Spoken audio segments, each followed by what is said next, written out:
Aïcha Kamora, tu t'es mal comporté avec ta sortie d'hier. Et ici, je vais te dire les vérités, je vais faire le débriefing de ce que tu as dit.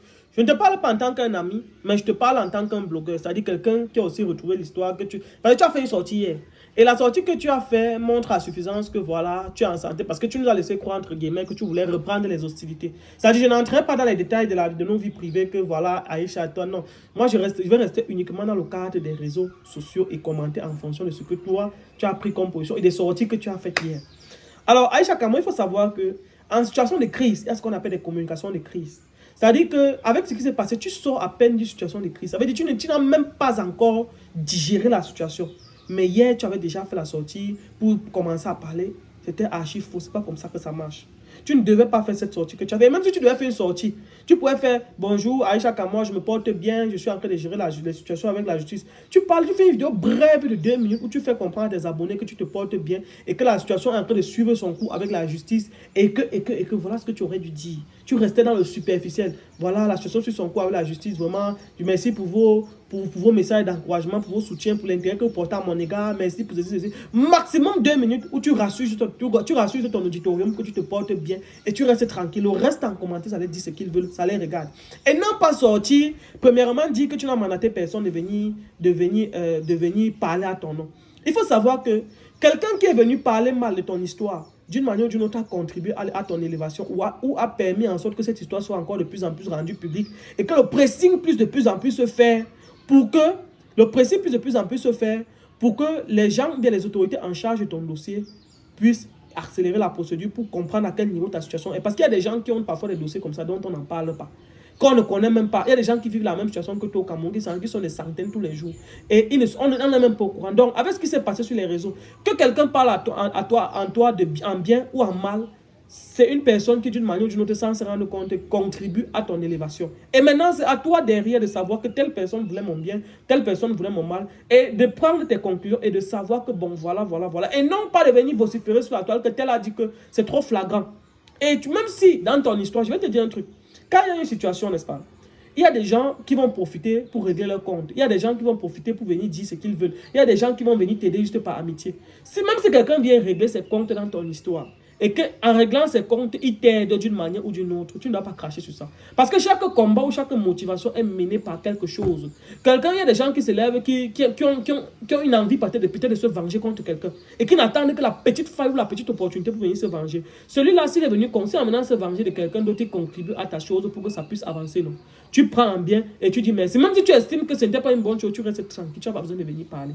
Comme il t'a dit, il y a des communications de crise. Pour moi, ce direct que tu as fait hier était très mal placé. Cette sortie que tu es venu faire hier était... Et je vais te dire une vérité. Tu es une amie, c'est vrai, mais tu n'es pas aussi une sainte. Il faut te dire la vérité, tu n'es pas une sainte. Il y a des gens que tu as vraiment entaché leur image. Il y a des gens que tu as entaché leur carrière.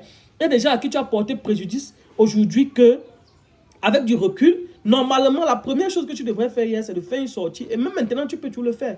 C'est de faire une sortie pour t'excuser auprès des gens que tu as offensés. Normalement, tu devrais faire une sortie pour t'excuser auprès de tous ceux qui sont dans les réseaux sociaux de près ou de loin que tu as eu à offenser. C'est-à-dire faire une sortie en leur disant vraiment... Par exemple, je vais prendre un exemple même de quelques petites histoires. Il y a par exemple l'histoire de celui-ci, William Senior et sa femme.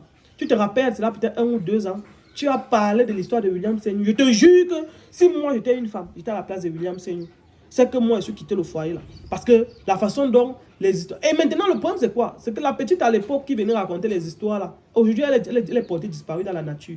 Elle n'est même plus là, mais elle a failli mettre en lambeau le mariage de quelqu'un qui s'est battu pendant des années pour bâtir, pour que ça puisse évoluer. Donc, et tu vois que cette petite là, même cette petite qui venait parler là, n'était pas une sainte. Ces gens qui parfois, parce que c'est ça aussi le problème parfois. Les gens ont critiqué par exemple la sortie de Patrick Alonso, dit que oui, Alonso lui-même n'est pas un saint. Mais dans ce qu'il a dit, il y a aussi des vérités. Donc il faut comprendre que dans tout combat ou dans toute chose qu'on fait, il y a le positif, il y a le négatif, il y a des limites à ne pas franchir. Je te dis l'histoire de William Senior. Il y a l'histoire de William Senior par exemple qui s'est retrouvé sur la toile et donc tu as attisé. Normalement, tu devrais t'excuser auprès de ces gens. Après William Senior par exemple, il y a aussi par exemple Daniel Sam. Il y en a tellement, je ne peux pas me rappeler. Maintenant l'histoire de Daniel Sam, ce n'est pas toi qui as rendu public. Mais sauf que d'une manière ou d'une autre, avec ta voix, ça a contribué à ce que cette histoire puisse ternir son image. Parce que c'est lui, il y a parfois des choses que ça se rend public, mais on contient. Dès lors que tu dis peut-être qu'il y a une vidéo, par exemple, qui est rendue publique, peut-être qui concerne tel star, les gens vont commencer à chercher. Donc, par ta voix, le fait que ça a été rendu public par toi, le fait que tu as dit qu'il y a un truc comme ça qui existe, les gens vont commencer à chercher. Et quand les gens cherchent, les gens tombent sur ça. Les gens qui ne pouvaient pas imaginer qu'il y avait un truc comme ça vont commencer à tomber sur ça. Ils vont commencer à chercher, ils vont commencer à se partager. Et ça nuit à la crédibilité. C'est ce que les gens te reprochent en fait. Ici, là, quand les gens se sont mobilisés derrière toi pour te défendre, ce n'est pas parce que tu étais une sainte, je reprécise bien, non. C'est parce qu'on a vu que tu as été victime d'une certaine injustice, d'une certaine manière, entre guillemets. Tu as été victime d'une certaine injustice. Et c'est ça que les gens dénonçaient beaucoup plus. Ce n'est pas que tu n'as jamais fait de mal à quelqu'un. Pour dire la vérité, tu as fait du mal aux gens. Et tu dois savoir que aujourd'hui, avec ce qui s'est passé, je dois retenir des leçons. C'est-à-dire que quoi, tu as fait du mal aux gens d'une manière directe ou indirecte au travers tes sorties. Et comme je t'ai dit, tu dois t'excuser. Et maintenant, ce qu'on, entre guillemets, on décriait ici hier, c'est le fait que tu as été victime d'injustice. Mais crois-moi, si par exemple, on t'avait donné une première convocation, prends le coquille. Lui, viens avec le coquille là. Donne-moi une boule avec moi. Donne-moi une ou deux boules là. Donc, va gérer ça. Donc, ne fais pas le bruit, pardon. Donc, ce que je suis en train de dire, c'est quoi? Avec la situation que tu as vécue, par exemple, n'est-ce pas? J'ai perdu un peu le fil. J'ai perdu le fil. Qu'est-ce que je disais? Voilà, ce que les gens décrivent ici dans cette situation n'est pas le fait que tu es sainte, mais c'est le fait que tu as été victime d'injustice. Et si, par exemple, on t'avait déposé une première convocation, une deuxième convocation, avant qu'aujourd'hui, on se retrouve par exemple qu'on est là où on est au tribunal parce qu'on a respecté les codes, la procédure dans les codes, je te rassure que ça ne devait déranger personne.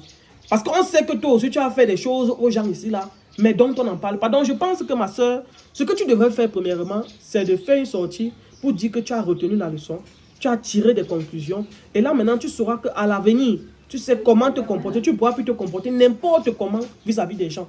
Et comme j'ai dit, ce que tu dois aussi faire, c'est essayer de maintenant de structurer ton blog. C'est de structurer la façon dont tu vas faire tes communications par rapport aux sorties. C'est-à-dire que même si tu fais une sortie maintenant, tu dois être plus modéré, savoir quoi dire, quoi ne pas dire, ne plus entrer dans les vies privées des gens, te limiter seulement à ce que tu connais et à ce que tu as vu, comme tu as entendu. Parce qu'à ce moment, tu étais un peu trop excessive. Tu entrais un peu trop dans les vies privées des gens. Et il te dit même n'importe qui, ça ne va pas le plaire. Parce que moi, par exemple, s'il reste là comme ça, et que ma vie privée est privée, et que par exemple, quelqu'un me filme en haut, il poste et qu'il commente simplement, bon, ça ne va pas me déranger. Mais quand quelqu'un va entrer dans les détails de comment est-ce que je fais chez moi, avec telle femme, avec ceci, avec cela, ça commence à être gênant et ça commence à porter atteinte à l'intégrité de cette personne. Donc moi, je pense que, ma soeur, avec ce qui s'est passé, tu dois retenir des leçons. Et maintenant, tu dois avoir de la retenue et savoir structurer ta chose. Tourner ta langue au moins 7 fois avant de parler de la situation de quelqu'un pour ne pas, premièrement, même ce que tu dis est vrai, il faut éviter de dire certaines choses parce que ça peut heurter la personne. Et si ça heurte la personne, tu ne sais pas quel est l'état d'esprit que la personne sera pour recevoir ce que tu dis. Désormais, il faut que tu prennes conscience de ce que je suis en train de dire là avant de faire tes communications. Dans tous les cas, je ne veux pas être plus long que ça. Dites ce que vous pensez en commentaire. Si vous pensez que j'ai raison, je vais vous lire. À très bientôt. Ciao, ciao.